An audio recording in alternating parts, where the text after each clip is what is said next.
Dan Shaughnessy, Boston Globe, had a tweet. I figured that you might have a comment or two.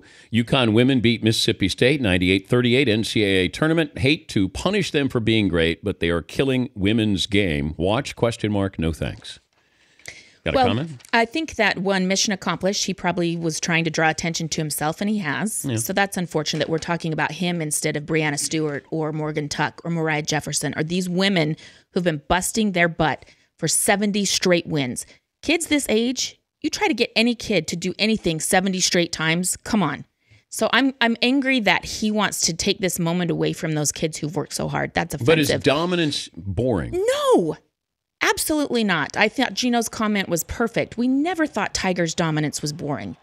Jody Conrad, the Texas coach that has retired, told me yesterday, it's kind of like that 4-minute mile. You know, no one in America thought that no one in the world thought you could break the 4-minute mile until someone did it, and then everybody could. So people don't think you can beat UConn, but somebody can and will, and then it will start to change.